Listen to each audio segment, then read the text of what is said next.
Welcome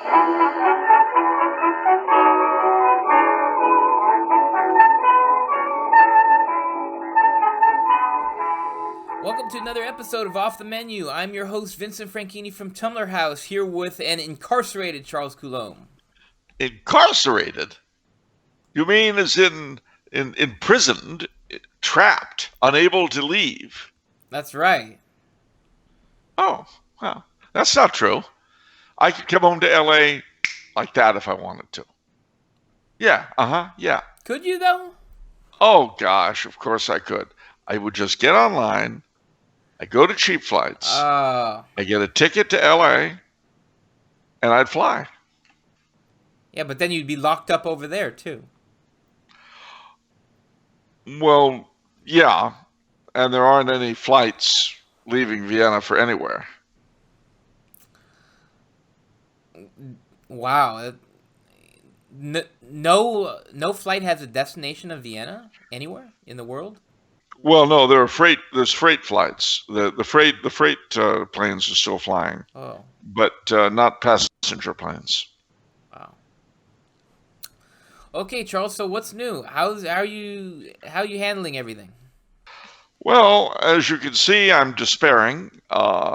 This is the end of the world. It's the apocalypse. I've been shredding documents, and I'm getting ready to jump out the window. It's all over. I mean, apocalypse now. The Walking Dead. This island Earth. Mars attacks. I wish. I actually saw from a Facebook friend, they simply said, lamest apocalypse ever. Well, yeah. Where's all the flash, you know? It does have the feel for me, and I'm elderly, so my references are elderly, but I do feel like I'm trapped in a Twilight Zone episode or in, a science fiction film, black and white.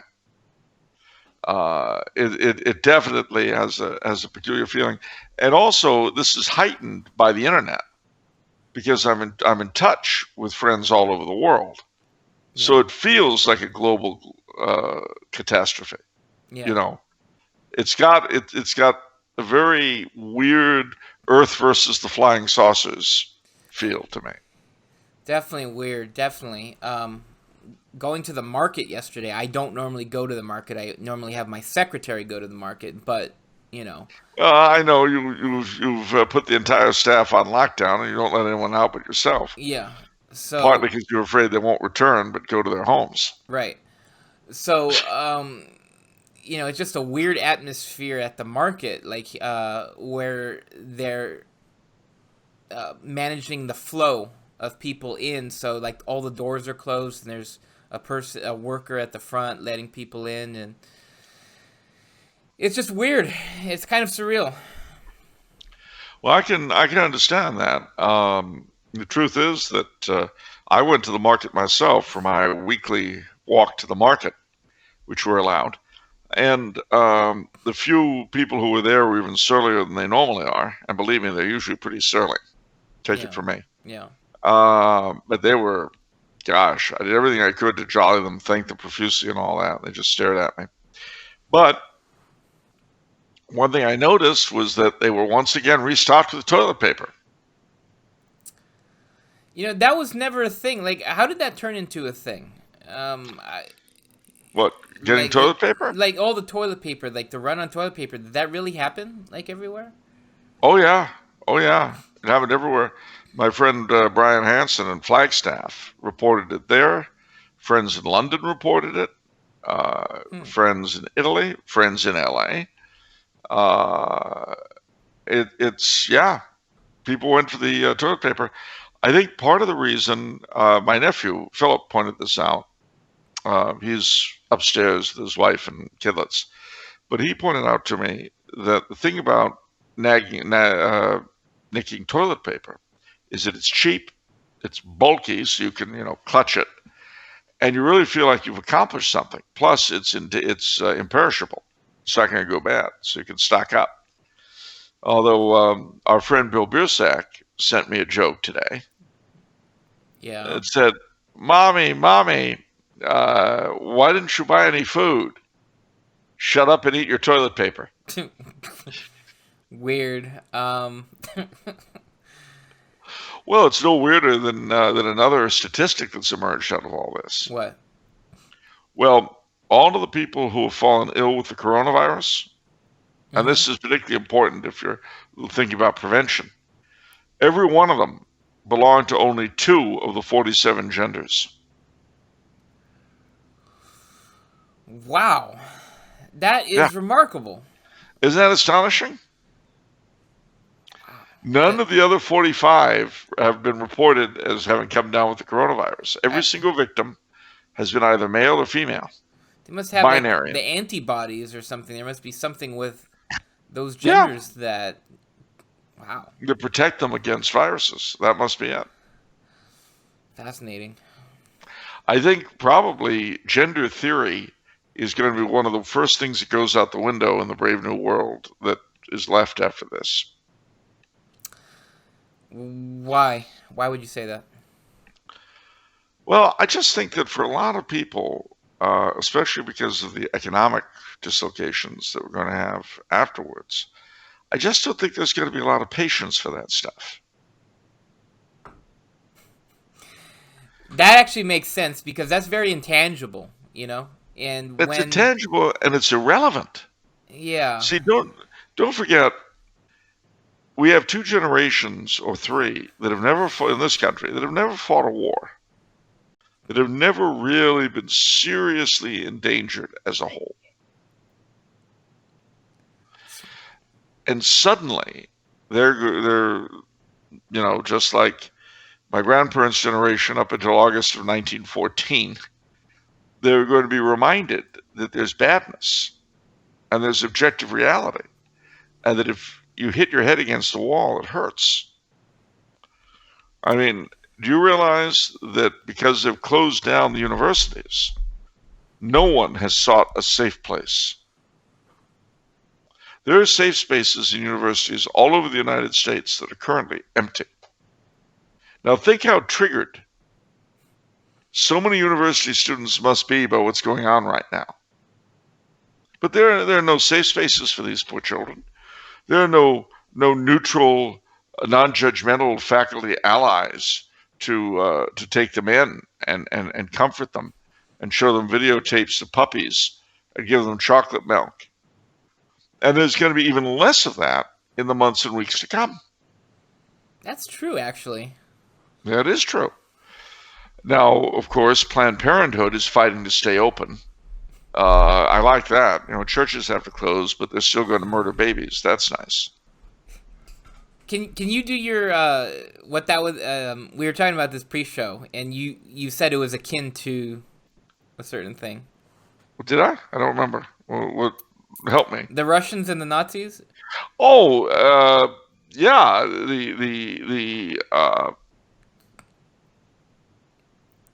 No, it's gone. I'm sorry. You have to help me. Where is that? They're hunting down the Jews while they're like Yes. No. This is very true.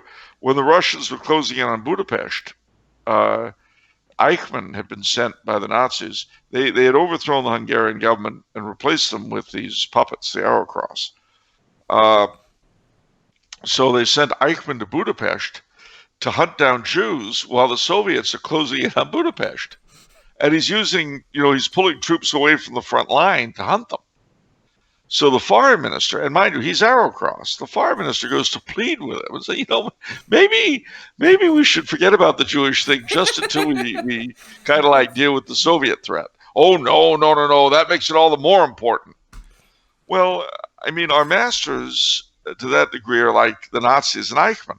The fact that people may shortly be dying right and left of this virus makes it all the more important to murder babies. I mean, stop and think about it for a second. If all the abortuaries shut down over the next 3 weeks, more people would be saved by the virus than killed by it.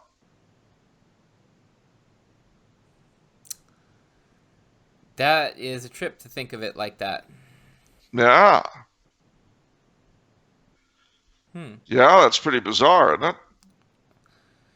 And the problem is, it's worse than you think, because where will most, although sadly not all, where will most of the casualties be drawn from?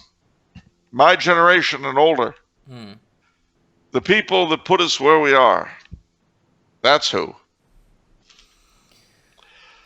So before I get out, before I'm taken off the set, I'm going to take as many of the little ones with me as I can. Yes, Mrs. Pelosi, I understand how you feel. Yeah, so you're not in favor of women's health. Let's put it this way. I'm not in favor of eugenics. Especially when it's geriatric eugenics. We've got to get rid of all the young people. I don't think that's good. Okay. So be it. And I'm not young myself, so it's not like I have a dog in the fight. Mind you, I'm not really keen on being taken off the stage myself. You do have a dog in the fight. You're an old person. You need young people to take care of you. I have young people to take care of me. Who's going to be in the workforce to fund your Social Security? Nancy Pelosi. She's getting a job as a coal miner. Wow. That would be... But see there, though, you pointed out another problem with our setup. Do you know why it is that they've had to call up military folk, National Guard, and so forth in different places to do things like stevedoring at the docks and truck driving and so on? Why? Because young people don't do those jobs, for the most part. And so the people who are doing them are all in higher risk categories. I see. Most stevedores are over 60. So guess what? They're self quarantining to try to save their lives. But that means stuff isn't coming off the ships at the docks at the Port of Los Angeles, or the Port of San Francisco, or the Port of New Orleans, the Port of New York. So that's one of the jobs that the National Guard is going to have to do. Now, and one of the reasons why food is flowing here in Austria is because they still have conscription. And so they have called up the last 5 years of conscripts. And they've been set to work keeping the food supplies going and the commerce moving. Nice. That's interesting. Yeah. Well, I mean, one of the things that's going to come out of this, and I can't give you specifics because, I don't know and stuff, but I have no doubt that everybody, when this is over, everybody is going to very carefully survey how everybody else made out. I'm speaking of governments now. Yeah. And who knows what solutions will come out of it. We might find the draft revived in the United States. If it should develop that countries that have retained it, like Austria, did a lot better during this time than other countries, it might well happen. Especially, one of the problems they've got in Germany right now is that they got rid of conscription. Now, as a result of that, it used to be that one of the big attractions was teaching young Germans who would go into the Bundeswehr. They'd be taught how to drive trucks. So that was then. This is now. You haven't had conscription for, I think, 10 years or something in Germany. And all the truck drivers are older. They don't have young truck drivers for the most part. Before the show, didn't you tell me that South Korea already cleaned up all the virus? Well, they haven't cleaned it all up, but they've stopped getting new cases for the most part. Now, I can tell you one thing about South Korea that I know is they do mandatory, military service for all the men in like the 20s. So that's interesting. I mean, these are the sorts of things that might emerge. Again, we don't know how long this is going to last. The longer it lasts, the more devastating it will be. And as a result, the wilder solutions to never let this happen again will be. And I can't, I can't begin to forecast what they might be because, I don't know how it's going to come out. I don't know what it's going to result in. We'll see. Yeah. Well, we'll see. I think for me, from my perspective, high atop the Tumbler House Tower, I think there's going to be a lot of consolidation in the industry. You know what I'm Oh, saying? yeah, Like it's called Acme firings and Publishing. layoffs. I think Acme Publishing. I think they could do better. I think Oh, I see. with other management, I think you could get them in line Do you have and be more any? productive to society. I see. Do you have anyone in particularly in mind to run Acme Publishing? Well, there's a list of candidates. Some You wouldn't be on them, would you? young bucks. You wouldn't be on that list, would you?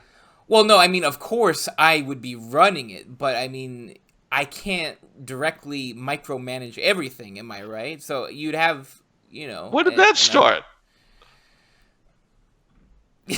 What do you mean, Charles? What do you mean? What do I mean? You're famous for micromanagement. Well, some things. Some things, the color of those silly little ribbons the girls in the secretarial pool have to wear on their bouffants. Well, that's a general thing. That's like a company wide thing, right? I mean, that's not No, micromanaging. That's setting the tone. the only people who've got to wear those stupid things are people who have to wear bouffants. And if they work in the secretarial pool, they're stuck wearing either bouffants or beehives. And that's your order, nobody else's. It's company wide policy, Charles. This is not an individual little thing. We hashed this out a long time ago. It's not. Gosh, you're making a mountain out of a molehill, Charles.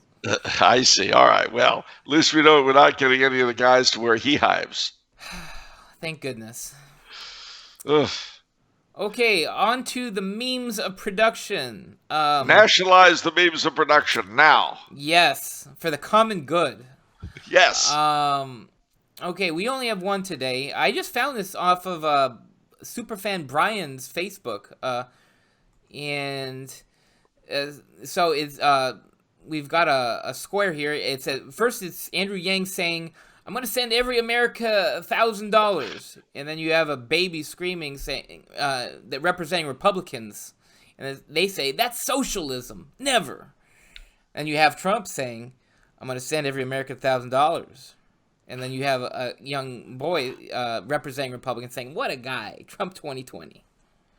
Well, there you go. What's your point? The point is the flexibility of political parties in America, where we were so up in arms over Obamacare until Trump owned it, and before that too, for what the Democrats do, they were so up in arms against the Afghanistan war until Obama owned it, and it shows you nobody really cares about anything. Nobody has any values at all. It's all one giant. That's not true at all. They have a very important value that both parties are committed to. What is that? Employment. Government jobs. No, they're deeply committed to something or other. I mean, that's why Trump, stepped on the whole gay marriage thing. Yeah, no, of course. But look at the bright side. What's the bright side, Charles? Oh, I just said look at it. Oh. I'm not going to give you specifics. Oh, okay. No, the bright side, I guess, I don't know. I can't think of one right now, but I'm sure it'll come to me about 3 a.m. No, the fact of the matter is, the bright side is that whether we like it or not, for the next week or 2 or 3 or 4, we're all going to be on an enforced holiday. The economy may be tanking, everything may be collapsing around us, but as long as we've got the internet and Wi-Fi, and we've got the moratorium on being evicted, which he also put through, we may lose our jobs, but we can't lose our houses. We got Wi-Fi, we got the internet. We can tour all the world's museums, read all the world's libraries. I'd say just hang out, relax, have a good time. Absolutely. Hang out, relax, read some books, Yeah, a lot of books. A lot of books, right? And, to help everyone get through this tough time, Tumbler House right now is offering free shipping on overs over $25. Did you know that, Charles? No, free shipping for any order over $25. That's right, Charles. If you any resident in the United States, so for example, End of Democracy, best-selling. Charles Coulombe. This book what does it say? This book may well be one of the most important you have ever read. Charles Coulombe, author of Puritan's Empire. That's true. Buy no COD. No CO. Yeah, that's right. Buy this with Star Spangled Crown. This is a popular bundle. End of Democracy with Star Spangled Crown. Get free shipping. And I have to tell you, to be honest with you, the Star Spangled Crown was partly a response to something that the author of that book, Christophe Bouffard-Chazal, who's a friend of mine, he and I were having a conversation, and he said to me that one of the problems is that there's no such thing as Catholic monarchism. There are Catholic monarchisms because they're also very nationally based. There wasn't a single body of Catholic monarchist thought. Well, answering that issue was one of the inspirations behind Star Spangled Crown. So, interesting. Buy them together, and you'll get something or other out of it, and you'll get free shipping. Yes. Okay. No COD. Void where illegal and unapplicable in states that don't accept it. Yeah. Not an actor. Operators are standing by. Yeah, this is a real person next to me. This is not a paid actor at all. Act now. Be the first on your block.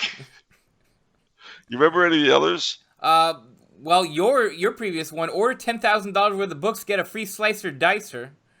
Yeah, well, there's that. Yeah. So.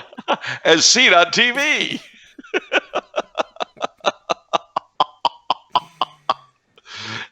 Good stuff. Yeah. So, okay. What else were questions? Comments? Do we have?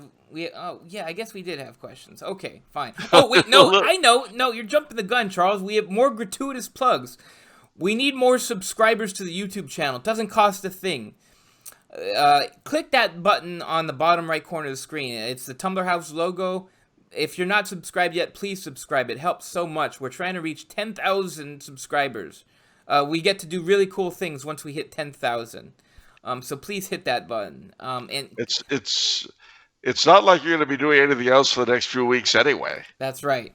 And everyone get in the habit of clicking like on our videos. If you like our videos, you should be clicking like on our videos. And that helps us, more people, discover these videos. If you'd like to become if you'd like more content, like we do a pre-show in addition to this, available to our patrons for as low as $1 a month. So we might end up doing another question marathon over the next week or two. Well, it's not like we don't have the time. What's interesting? Okay, well, I'll say one other thing to that. We have actually gotten through all the patron questions. And actually, really? we dip into the non-patron questions. So if you're a non-patron and you have a question for Charles, this is a prime time to send in a question, because now we're going through them, and we are going to probably do a special, like 3-hour marathon coming up where we go through all the questions. So we've all got the time. You do, we do. But you have to go to the Tumblr House website and the Contact Us page on the Tumblr House website and fill out the form there for the question, and it'll head our way, and hopefully we eventually ask it. And while you're at the Tumblr House website, you might as well pick up some books. Am I right? Just pick up. Don't be afraid. Books. You need to spend to save. You do. You've got to stimulate the economy, especially this particular section of it, and any order, $25 or more, shipping and handling free. Free. Totally free. Free shipping and handling. Okay. It means all the little shippers and handlers will be doing it as a work of charity. That's right. Oh, and you will not get coronavirus. We have really strict rules in place from our shippers to make sure that our books are completely safe. There's no contamination. We have Nope. very stringent rules. So I know people might be worried about that. Rest assured, Tumblr House has that covered. All right. You bet. On to the questions. All right. What do we got? All right. I'm sure you heard of all these CEOs stepping down, as well as the army being asked to be sent in by states. All this when COVID-19 hasn't even killed more people than the flu. Do you think there is some type of conspiracy going on? I don't know. I mean, maybe it's worse than they're telling us. Maybe it's better than they're telling us. Who knows? I don't know. I won't pretend to know. It's fun to speculate, though, Charles. I don't like speculating. I never have. I mean, I think it's as likely that there's an alien plot behind it to take over the Earth while we're all stuck in our houses. You like speculating about fairies. Well, yeah, I do. That's because fairies are out there. It's when they come inside, like coronavirus, that I object to them. No, I mean, honestly, this is an area I hate speculating about conspiracy theories and black helicopters and all that. And not because I entirely discount them, nor because I entirely accept them, but simply because I've got no way of actually knowing for sure. It's like the Kennedy assassination. You know, my joke about it is that it was a CIA plot to get Governor Connolly that went terribly awry. Yeah. But the truth is, I don't know, and I don't really have any pet theories about it. I just don't. So. Well, I have to admit that certain thoughts entered my mind regarding conspiracies. You think of V for Vendetta, where, to consolidate power in the government, you create a health scare. And so you have everybody in lockstep. And... Well, the thing is, I know people who have had this virus. I know, one friend of mine is struggling for his life in the hospital right now. Yeah. The other has recovered from it. So I don't know. But it's an interesting exercise, wouldn't you say, in terms of getting all of society to lock down and conform and to respond to, Well, it's certainly like yeah, sorry. It certainly is, and it might well be a sort of what's the word? It might be a sort of prototype or guinea pig or like a fire drill. A fire drill. Yeah, that's what I was gonna say. Like an earthquake drill, where we did a good job on the earthquake drill. Yeah, I mean, if Ebola was to become airborne, what would we do? Yeah. I don't know. Okay. All right, Charles.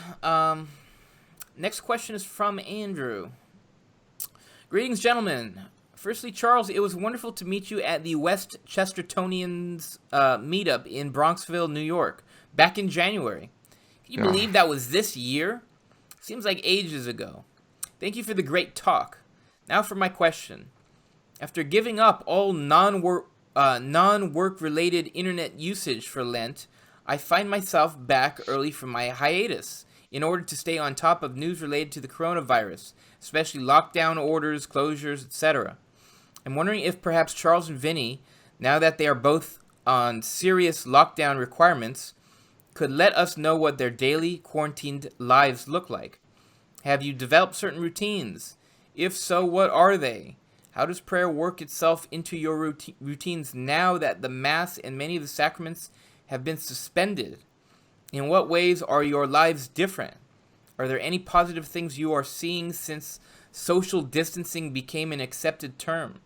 God bless you both, and please stay safe out there. Oh. That's a very good question. I just want to say to begin with that, that wonderful trip to New York, last time I saw my aunt, as you know, she died 2 weeks ago. Today would have been the funeral. But it's been postponed for the duration. So I may get to go after all, depending on when, how, or if Hmm. I'm able to travel again. Yeah, that was a wonderful, wonderful trip. I'll never forget it as long as I live. It was wonderful. It was a pleasure to meet you, Andrew. It was the dinner was great that we had at the Travelers Rest in Austin a couple of nights before, and that meeting was great. Yeah, it was all wonderful. Anyway, and it does feel like a lifetime ago now. Well, I get up in the morning.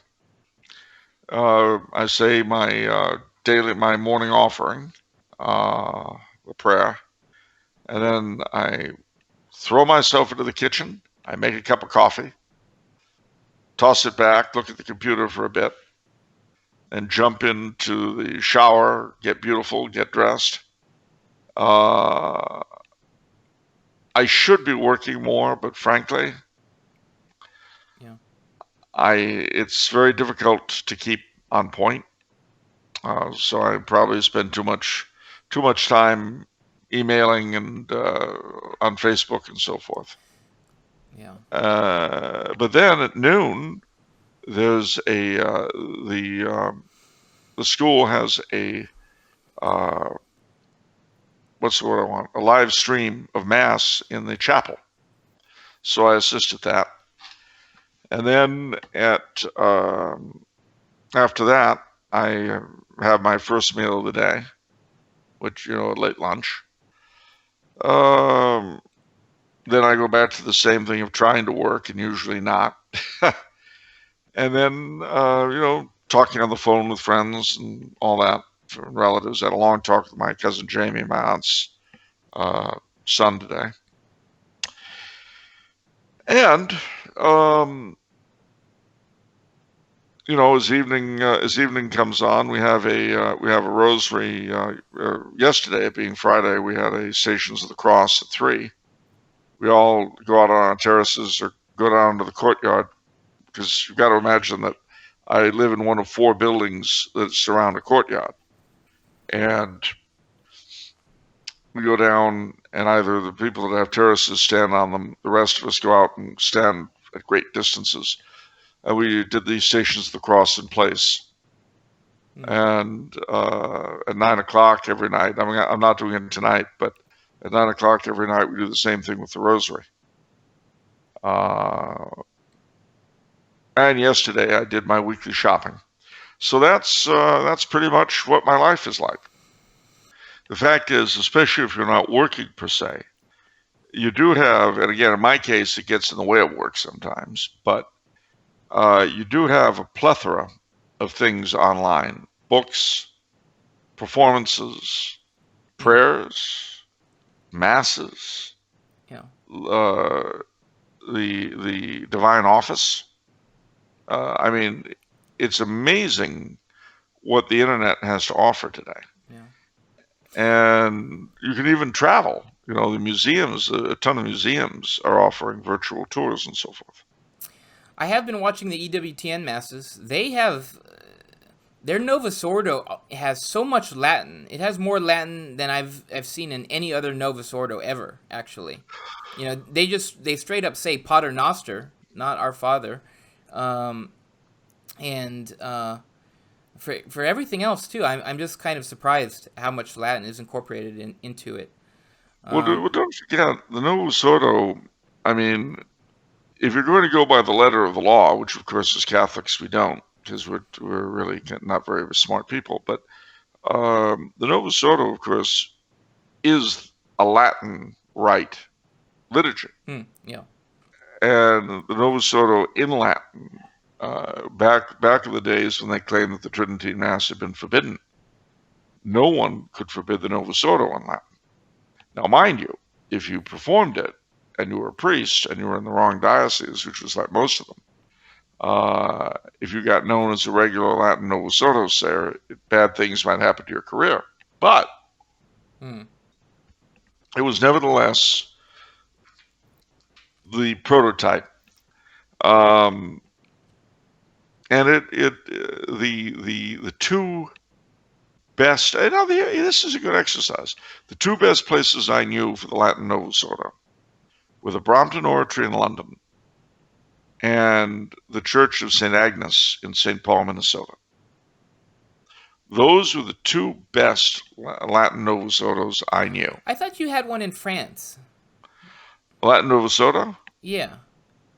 You used to say the Mass that closest represents what the Mass should be according to the rubrics of Vatican II, I thought. In France. Oh, okay. Maybe I got that wrong. No, I would say London, Okay. the Brompton Oratory. Okay, I'm sorry. But, well, I can't think of any place like that in France. I mean, there's so many traditional masses, Latin masses there. Okay. Anyway, I would invite you all.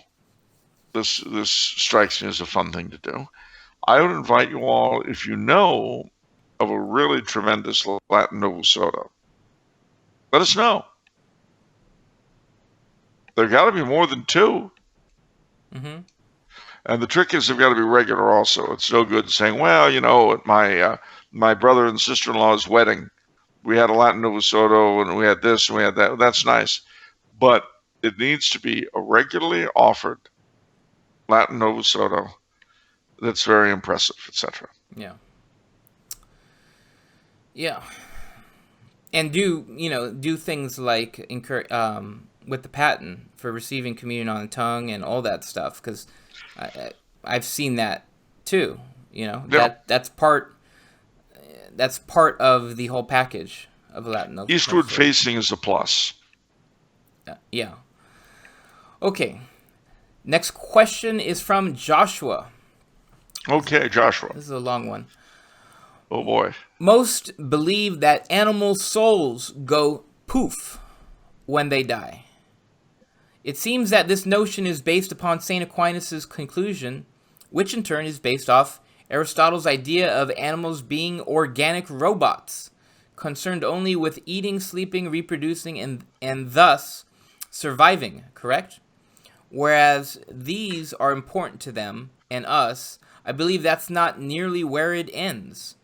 There are many cases in which dogs, being what we are most familiar with, display more than just some robotic tendency to survive, including sacrificing their life for their owner, saving their owner's life, mourning their owner's death, genuine excitement seeing their owner after very long time periods, genuine personalities, ability to make choices, emotions, the desire to play even in the wild, where it's more of a loss of calories, our ability to have a true relationship with them, etc. I think it is entirely possible that just as Adam and Eve will be back in the new heaven and the new earth with their children who make the cut, that animals in a paralleled fashion may have the original kinds see all of their generations, with animal souls perhaps going dormant upon their death, but reawakenable. I don't think it is true to suggest that this is not possible, because the old earth will be gone and everything in it, because we know that our bodies are being transferred. Sure, the points I mentioned can be argued against, but at that point it seems a bit too naturalistic to me. What do you think? And whereas I doubt animal souls are literally immortal, is it actually contradictory to the faith? Good question. Woof. That's a good question. Well, I mean, personally, I think they go poof. But the same question agitated me when I was a young boy. Because, I had dogs and I loved them very much and was fearful of their demise.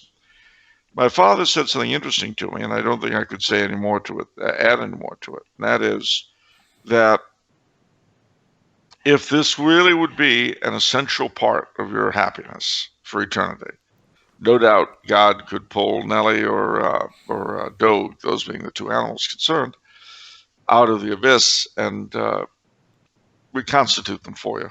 He says, but again, it might well be that you'd be, shall we say, taking pleasure in other things, and you wouldn't miss them. I mean, there's nothing in your speculation that I would say is necessarily contrary to faith, but it's pure speculation. So I will say that it's a little bit like the fear that if my Aunt Matilda isn't in heaven, if she's gone to hell, I couldn't possibly be happy for all eternity. Well, no. I'm no doubt that if Aunt Matilda did go to hell, you will see the justice of her being there. Just as if dogs are not in heaven, you will see and accept and be happy with the reason why they're not. If it is essential, then I'm sure they'll be there, but if not, not. And there's another thing you should bear in mind, and that is that dogs and cats, I suppose, and other animals are ennobled by their connection to human beings in a real sense. And it's as the old moralist said, it is wrong for us to torture or be cruel or inhumane to animals. And this sometimes shows itself in ways that you might not think. So, for instance, in keeping with Catholic medieval tradition, even to this day, hunters are obligated, if they've wounded an animal, to chase it no matter how difficult, to track it down and kill it, so as to put it out of its misery. That's where the phrase comes from. Because otherwise, it's a terribly cruel thing, say, to shoot an arrow into a deer and then let it go off to die somewhere. Yeah. That's a very cruel thing. So if you do that, if you shoot the thing, you're obligated by the hunter's code to track it down and kill it, no matter how difficult it might be. Well, why is this? It's not because animals have rights, per se, which immortal souls would give them. It is because wanton cruelty to animals demeans the human being who does it. You see? Mm-hmm. Wanton cruelty of any kind is demeaning to our human nature. Okay. So there's a difference, and again, I'll use hunting as a metaphor, in loving the sport. Hold up, Charles. You're frozen. Okay. Could you just start over that? The new thing you're starting? There's a difference between loving the sport and just being happy at causing pain to animals. There's a big difference. Now, that's not, most people today aren't hunters, so they don't know that. They just see it all as awfulness and think of Bambi being delivered to the table. But it is a great difference. At any rate, getting back to the question of dogs, you can be assured that if they do appear in heaven, it's for your benefit, not theirs. But again, your point of view, my point of view, if we make it to heaven, will doubtless be very different as to what it is that pleases us. Yeah, I think it's a function of our inability to understand how, the ecstasy that we would get. Yeah. From God and God alone. So it's a natural feeling. With regard to some of the things Joshua said, I have to take exception to this, which is the ability to make choices. Let me see here. Ability to make choices. We perceive them making choices. I've thought a lot about this because I was trying to construct a philosophical defense of how humans are set apart from the rest of creation. And through free will, through choice. And what I came up with is the example of salmon, where all these fish, without exception, always decide to swim 100 miles upstream only to spawn and die. Yep. Is that a choice? I mean, you don't have any salmon think, you know what? Gosh, if I just don't do this arduous journey to spawn and die, I could have like a pretty relaxing, long, nice life, Yeah. Why can't I spawn off a shorter river that doesn't require as much work? But you see, they don't do that. And that's because there's no free will there. No. You know, it's a different situation, in my opinion. So anyhow, so let's go into the tail end of this question, where he asks, "Is it actually contradictory to the faith?" That's an interesting question. Well, I mean, so long as he's careful to make certain important caveats. The one of them is that he doesn't. I mean, the biggest difference between us and them is not just immortal souls, but the knowledge of right and wrong. You see, that's why we're able to merit heaven, because we have free will. We can make choices. Yeah. Real choices. I mean, understand, a silverfish will run from danger. Yes. But that's a survival instinct. Yeah. And it could be argued, and I know it doesn't sound nice. It doesn't sound nice to me because I'm a dog lover. But it could be argued that the dog's affection for its master is analogous to its affection to its pack mates, if it were its wild ancestor. There's a lot of dog trainers and so on who will refer to the dog's prehistoric heritage and say that basically the master of the dog, in order to train the dog well and have an obedient dog, has to impress himself on the dog's brain as the head of the pack. Yeah. And that the dog obeys you and is obedient to you the way the wolf is obedient to the leader of the pack. Exactly. And so, to kind of extend this point, because we were talking about how salmon unanimously make this trip. If an animal has enough resources, it will sexually reproduce. There's no, oh, you know what? I'm kind of okay right now. It's kind of a pain to take care of all, the children, that I might father and all that, That's a human thing. That is a human frame of mind, and that is a fallen nature, a choice, fallen nature impacting choice right there. You see, like we can have even in. I love the latest Babylon Bee article, where it says it asks the question. I think is the most prosperous era in human history a good time to have children? What I just love that critique, because animals, it came just before the fall. Oh, cruel joke.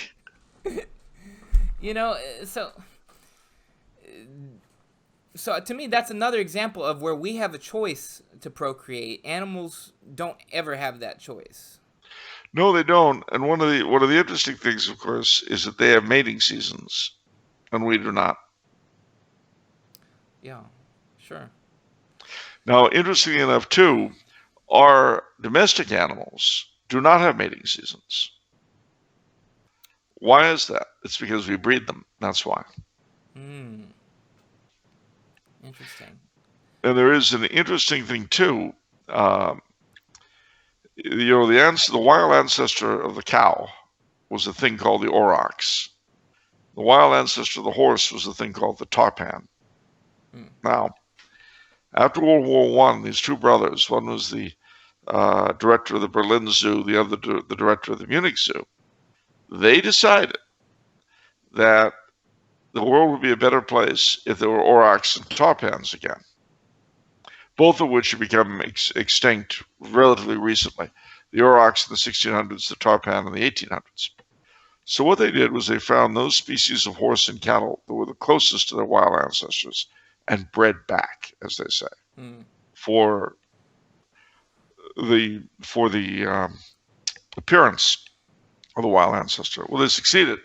I don't know about the tarpan, but with the aurochs, this included reverting back to the recorded mating habits of the old aurochs, which tells you that those habits were locked up in the genes.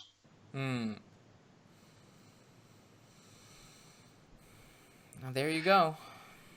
Now, they didn't know about genetics, you see. They just knew about animal breeding the way trial and error has taught people for centuries. Now we know about DNA. And we know that the genes for animals, what is amazing to us is that they have an almost seemingly limitless supply of alternatives, which is why a timber wolf and a chihuahua are really the same species. Mm. Yeah. And they can breed and have fertile offspring in a way that the horse and the donkey, for instance, are not. You just get mules. I would hate to see the child of a timber wolf and a chihuahua. I certainly, on the one hand, the pregnancy, I would hope the mother was a timber wolf. But on Let's the just other not hand, go here. This is such a weird, disturbing image. Timberwolf what, and a half chihuahua, chihuahua? half timber wolf pups? It's like a mutant or something. The image it creates. Well, if it makes you happier, and it won't, uh, they created a camel llama hybrid. Now, llamas are related to the camel. Yeah. So they created a hybrid. But the problem with the poor thing was that it was smaller than a camel and taller than a llama. So it really didn't have anyone to socialize with. Both camels and llamas shunned it. Well, That was a pretty cruel thing, I think, to create that poor being, that animal. so, okay. Okay. So one caveat that we should mention for all the people who are probably perhaps have an emotional reaction to what we just said.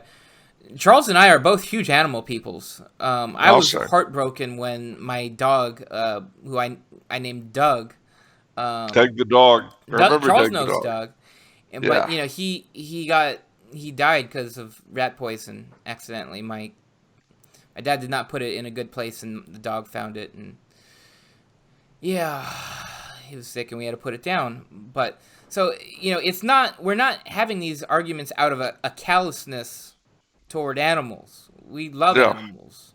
It's just, this is how it is.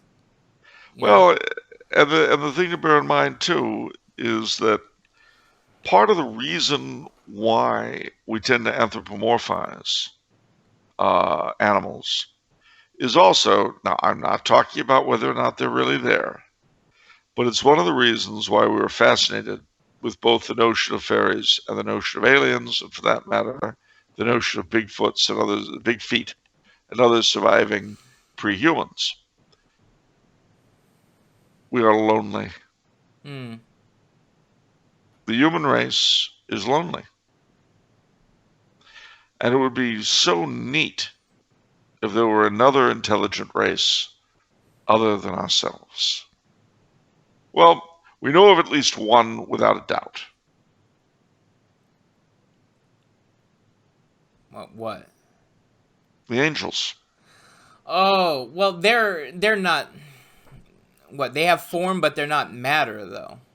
Right? No, but they're intelligent, and they're a race. Yeah. They are, okay. Yeah. they are beings. They're beings. They are beings that aren't God. So it's not just God and us. Yeah. There's a supreme comfort somehow in there being someone other than ourselves. But that's the ultimately, of course, it's a yearning for God, really. And who knows? Perhaps fairies do exist. Perhaps there are aliens. I don't know. I'd have more reason to believe in the fairies than I do in aliens. But whether there are or there aren't, the important thing to remember is that our desire for there to be comes out of the same basic desire by which we anthropomorphize the animals, is to overcome this feeling of being alone in the cosmos. The only intelligent beings running around, Yeah. Okay. But talk to your guardian angel; he'll understand.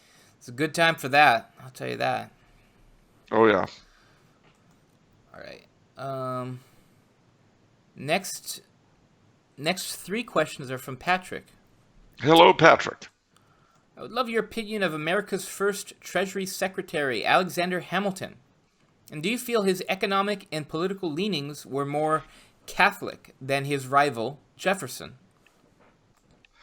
Well, I mean, given that Hamilton was more or less an Anglican and Jefferson was a Unitarian, on that level, okay. Done deal. There's not really a question. We know of your animus toward the Unitarians. Oh, I love the Unitarians. They're my favorite non-Catholic denomination. Yeah, you love the Unitarians like a child loves a clown. Yeah, so what? So what? What do you get when you cross a Unitarian with a Jehovah's Witness? What? Someone who rings your doorbell for no good reason. How do Unitarians start their prayers? How? To whom it may concern. I love Unitarians. I've said this before, I'll say it again. When California is sinking into the ocean and on the last life raft, you're going to be trying to get on that. And it's going to be the Unitarians. And they're going to say, oh, you're Charles Coulombe. Well, looks like you're going to get some comeuppance now. We know you. Charles, one day. Oh. You gotta watch out for the Unitarians, Charles. It's the danger you don't fear that gets you. Oh, yeah? Yeah. What do you call an angry Unitarian? What? Non-existent. Okay. Anyway, the thing is that Jefferson, you have this problem, and I'm writing an article about this right now. You have a problem in that Jefferson and Hamilton, who was the conservative, who was the liberal? A lot of people would say Hamilton was the conservative because he believed in a strong government that'd be able to take care of its citizens. He was almost a monarchist in a sense. But other people would say, no, Jefferson was the real conservative. He believed in limited government and strict interpretation of the Constitution. Well, unless he wanted to do something the Constitution didn't let him do, in which case he forgot that he was a strict constructionist. But at any rate, so this is a chasing your tail kind of argument. But of all the founding fathers, the most Catholic-oriented, other maybe than Charles Carrollton, of course, was George Washington, in my humble opinion. Okay, that's actually his next question. Of all the prominent American founders, who would you classify as most Catholic in temperament, political philosophy, and understanding of human nature? So you say Washington. I would say Washington. I would definitely say Washington. He knew how people worked. He knew how things worked.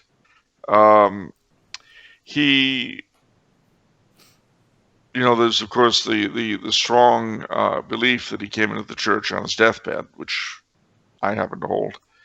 But even if it isn't true, he certainly suppressed Guy Fawkes Day and showed a great deal of amity toward Catholics during and after the Revolution.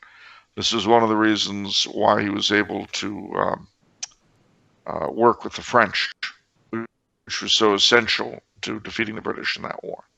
Had it not been for French and, to a degree, Spanish intervention, it would have been very difficult for Britain to lose. Okay. Yeah, French always taking the credit. Just the way it is. Not their fault. All right. Self-acceptance is not a crime. All right. Third question from Patrick. I would love your opinion on 17th century Irish Catholic martyr Saint Oliver Plunkett. I selected him as my confirmation saint when I was confirmed in 2012, and am blessed and fortunate to have chosen him. Also, would you mention other notable Irish saints who might not be as well known as Saint Patrick? Well, sure. I'm very fond of St. Oliver Plunkett. He was martyred in 1679 thanks to the Titus Oates plot. I've actually venerated his skull at Drogheda, which is the place in Ireland where he's enshrined. Tell us about him. Well, he was the Archbishop of Armagh, and for most of the time under the Stuarts, under Charles II, he was able to ply his trade peacefully. But then, in 1678, I guess, was the beginning of what was called the Titus Oates plot, wherein a fellow called Titus Oates claimed to have been a Catholic spy and revealed a supposed conspiracy to murder the king and queen and numerous Protestants and replace them with Catholics and so on and so forth. Part of this was aimed against the king's brother, who was Catholic. And in the sort of anti-Catholic terror that developed, St. Oliver Plunkett was caught up, basically, and executed. And the king really wasn't able to do anything about it. Charles II came into the church on his deathbed, which is interesting. And St. Oliver Plunkett was the last of those martyred for the faith in the British Isles who were canonized. The king couldn't do anything about it? No. Well, you've got to bear in mind that during the height of the Titus Oates hysteria, if he had tried, he'd have found himself out of a job. It was bad enough that his brother and his mother were Catholic. I see. Okay. Who was the king at the time? Charles II. Charles II. Okay. Now, for other notable Irish saints, well, of course, St. Patrick you've already mentioned. Of course. But there were a lot of them, the Isle of Saints and Scholars.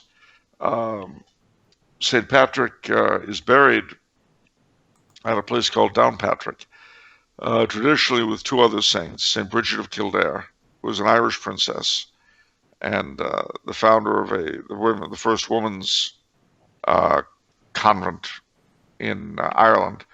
They called her the Mary of the Gale, and she was very much beloved. And then St. Columba, or Columkill, was an Irish saint who evangelized a good chunk of Scotland. Well, these three saints died at different times, but they were all buried in one place. Hence the phrase, three saints one grave doth fill, Patrick, Bridget, and Columkill. There was St. Mel, who was a king of, he was one of St. Patrick's disciples. Mel Gibson's named after him. There was St. I can't think of his name, Onran, I think, or Odrin, St. Odrin, who was St. Patrick's charioteer. There was St. Cormac, the king of Cashel, whom he converted.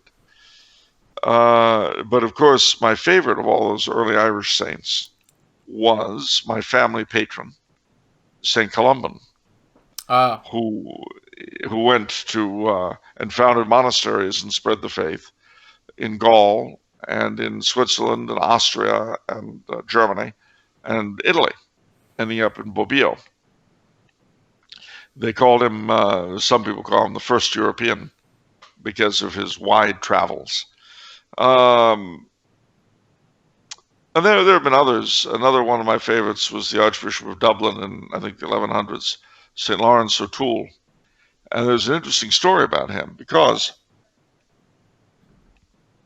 his heart was enshrined in the Anglican Cathedral in Dublin, Christ Church.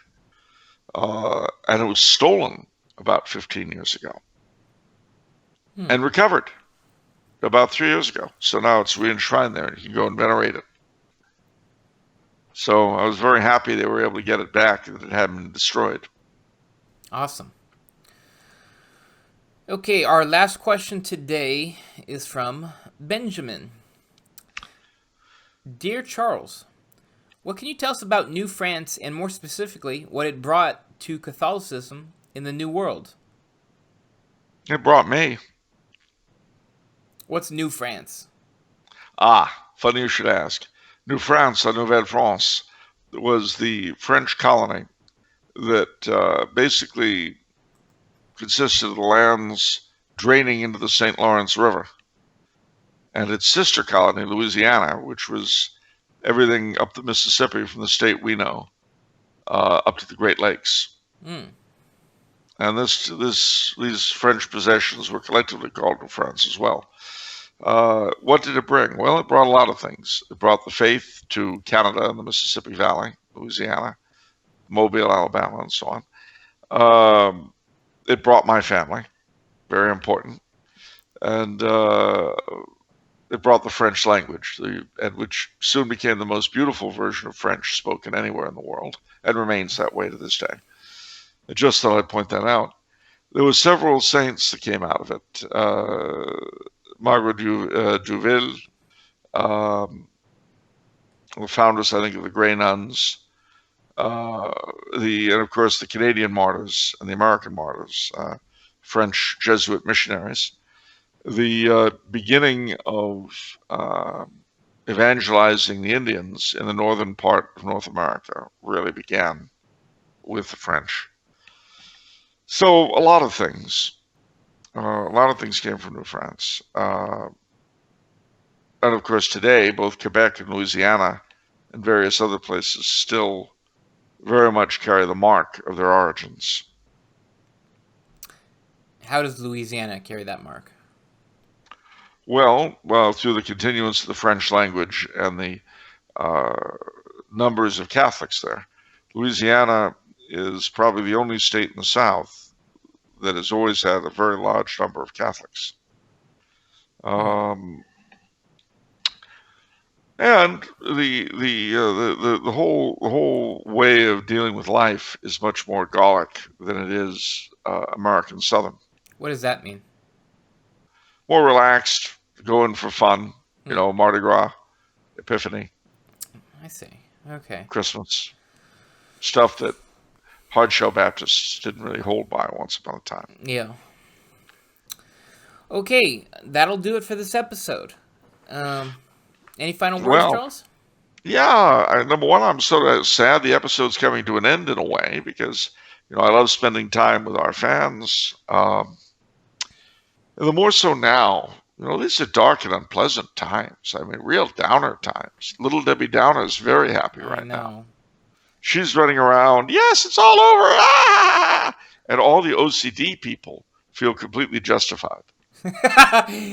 Yeah, you said this on maybe the pre-show or maybe before that if everyone was OCD, this would never have happened.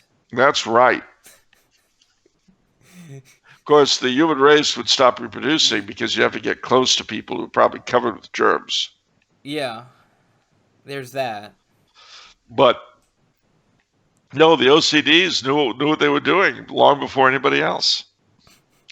It's sort of like what was the film Independence Day, where oh golly, what's his name? Will Smith.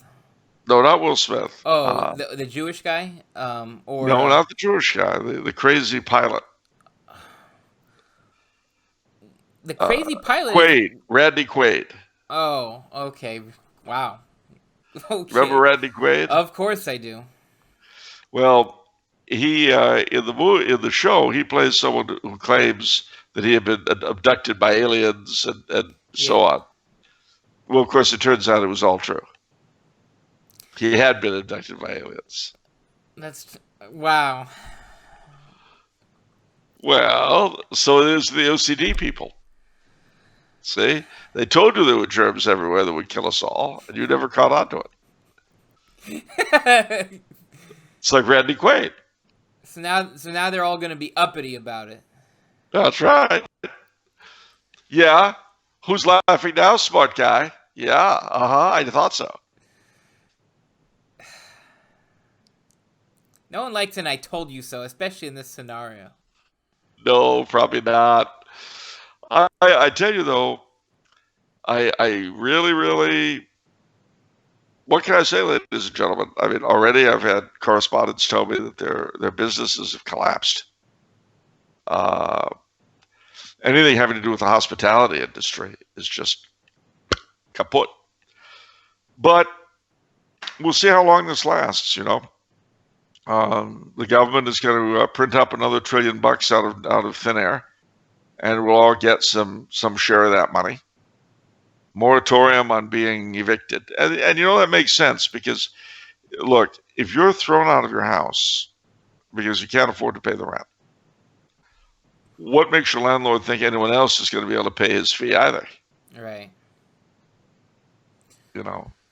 So, in a real sense, we are all in this together, and whatever the reasons, the wherefores, take care of yourselves, be safe, be cozy, be warm, love your loved ones, because I assure you, you're not going to have them forever, and they're not going to have you forever.